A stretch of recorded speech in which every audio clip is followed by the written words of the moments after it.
할렐루야 수에바 선교의 이경우 목사입니다.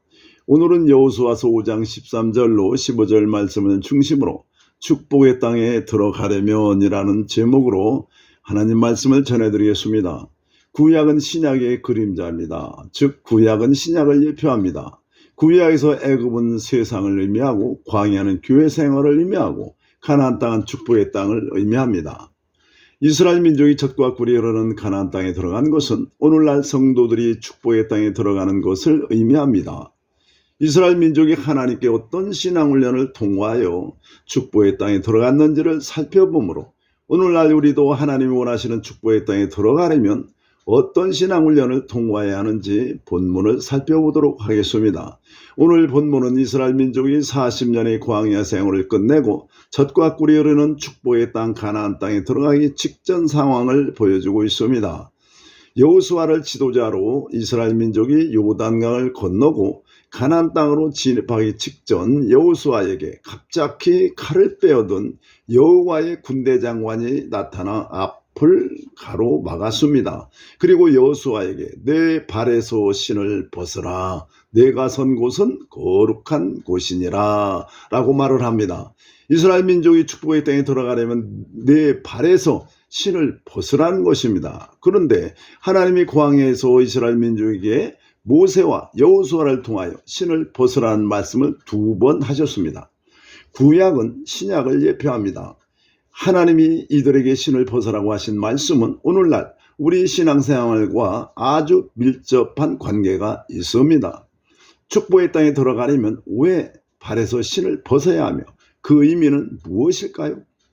하나님이 모세에게 신을 벗으라고 한 의미부터 살펴보겠습니다.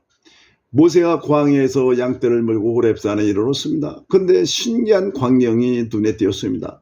떨기나무에 불이 붙었으나 타지 않았습니다. 모세가 이상하게 생각해서 가까이 갔을 때 출애굽기 3장 5절에 이리로 가까이 오지 말라. 내가 선 곳은 거룩한 땅이니 내 발에서 신을 벗으라. 이런 하나님의 음성이 들려왔습니다. 그리고 이어서 나는 내 조상의 하나님이니 아브라함의 하나님, 이삭의 하나님, 야곱의 하나님이라. 그래서 모세가 하나님 뵙기를 두려워하여 얼굴을 가리니 이제 내가 너를 바로에게 보내어 너에게 내 백성 이스라엘 자손을 애굽에서 인도하여 내게 하리라고 말씀하셨습니다.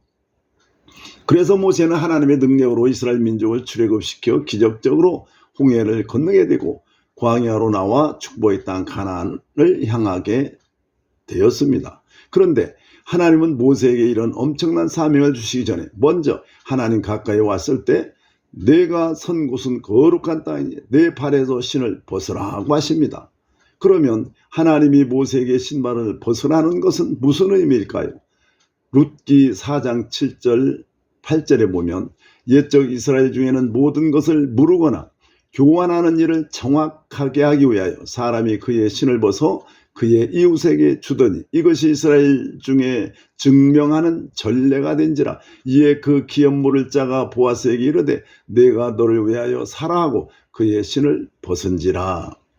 자, 이스라엘 백성들이 관습 중에 토지를 거래할 할 때 상대방에게 신을 벗어주면 그 토지에 대한 소유권을 포기 또는 양도한다는 의미입니다. 본문에서도 하나님이 모세에게 이리로 가까이 오지 말라. 내가 선 곳은 거룩한 땅이니 내 발에서 신을 벗으라는 말씀은 모세에게 무엇을 포기하라는 말씀입니다. 무엇을 포기하라는 말씀일까요? 애굽에서 살던 내 삶을 포기하라는 뜻입니다. 이제는 너와 이스라엘 백성들은 애굽의 노예가 아니라 내 거룩한 백성이 되리니 이제는 노예 생활을 포기하라. 생활 방식을 포기하라는 의미입니다. 여기서 하나님은 모세에게 말씀하셨지만 모세는 이스라엘 백성의 대표로 이스라엘 민족 전체에게 하시는 말씀입니다. 모세의 개인적인 삶에서는 모세가 신고 있는 신은 살인자로서 미디안 광야를 헤매면서 추위와 고독과 실패와 상처로 얼룩진 절망의 신이요, 광야에서 숨어 지내는 도망자의 신이요, 열등의식의 신이요, 저주의 신입니다.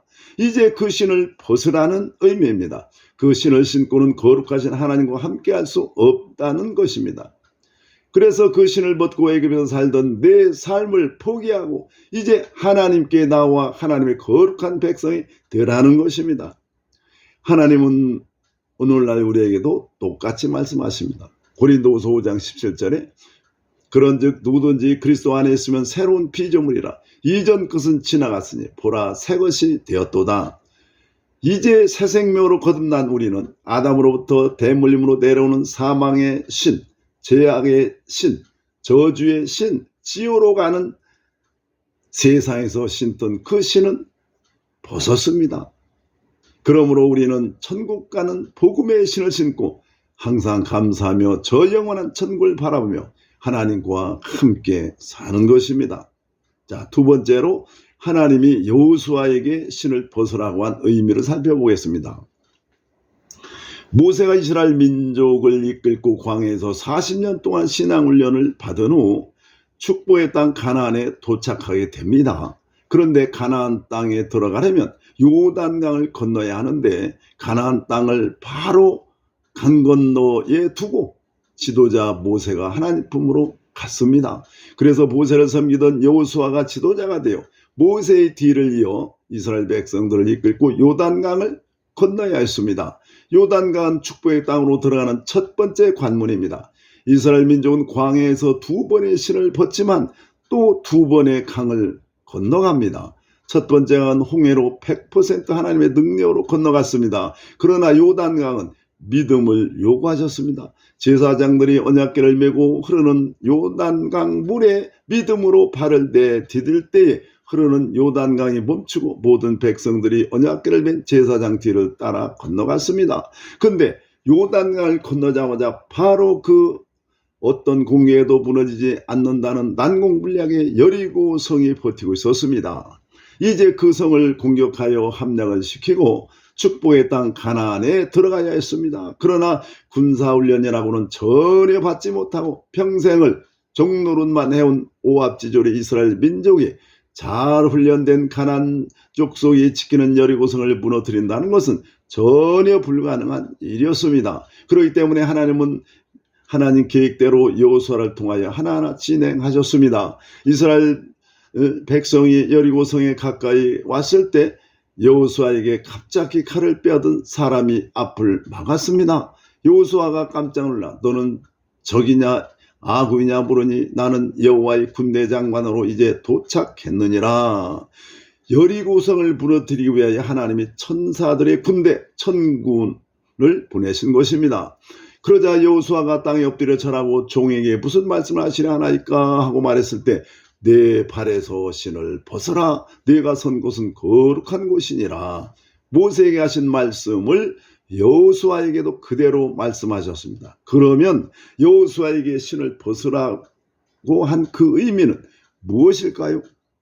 현재 여호수아가 신고 있는 신은 어떤 신입니까? 모세가 신고 있었던 신은 애굽에서 신고 있었던 신이지만 여호수아가 신고 있는 신은 광야에서 신던 신입니다. 애굽에서 신은 애굽의 노예 때 신은 신이고, 자, 애굽에서 신은 신발은 애굽의 노예 때 신은 신이고, 광야에서 신은 하나님의 백성으로 광야에서 신앙훈련을 받을 때 신은 신입니다. 하나님은 이스라엘 민족에게 40년간을 신이 떨어지지 않겠다고 했습니다. 이제 하나님은 여호수아에게 광야에서 40년간 신었던 그 신을, 먼지가 많이 묻고 낡은 그 신을 불순종하고 원망불평하며 고집부리며 신고 다닌 그 신을 이제 벗어야 축복의 땅으로 들어갈 수 있다고 말씀하시는 것입니다. 신을 벗으라는 것은 포기하라는 뜻입니다. 하나님은 여호수아에게 무엇을 포기하라는 말씀일까요? 노예의 근성을 가지고 있는 자아를 포기하라는 뜻입니다. 여리고성을 무너뜨리려면 하나님의 말씀에 전적으로 순종하고 의지해야 합니다. 그런데 대물림으로 내려오는 노예의 근성이 깨어지지 않고는 하나님께 온전히 순종할 수가 없는 것입니다. 그래서 신을 벗으라는 의미는 가나안 땅 입구에 버티고 서 있는 여리고성을 무너뜨리려면 하나님 말씀에 온전히 순종해야 하기 때문에 원망불평으로 가득 찬 노예 근성을 가진 자아를 포기하라는 의미입니다. 하나님은 홍해를 통해서 구원하시고 요단강을 통해서 믿음을 주시고 그 믿음을 붙잡고 순종하여 여리고성을 통과하라는 것입니다. 모세에게는 애굽의 노예의 삶을 포기하라고 하셨고 여호수아에게는 선천적인 성품을 자체를 포기하라는 것입니다. 우리는 세상에서 신던 사망과 죄악과 저주의 신을 벗고 구원을 받아 복음의 신을 신고 하나님 앞에 나왔습니다. 그리고 그 신을 신고 원망불평하며 분노하며 고집부리며 신앙훈련을 받고 살아왔습니다. 그렇지만 아직도 죄의 종으로 살던 내면의 옛사람이 살아서 하나님을 온전히 의지하지 못하여 맡기지 못하고 내 힘으로 살아갈 때가 많이 있습니다. 그래서 하나님은 우리가 다시 한번 신을 벗기를 원하십니다.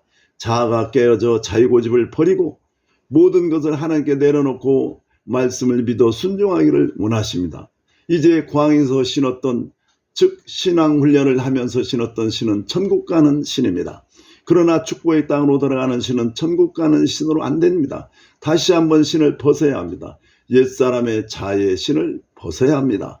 자아가 깨어지면 어떤 일을 결정할 때 내 의지가 감정으로 움직여지지 않습니다.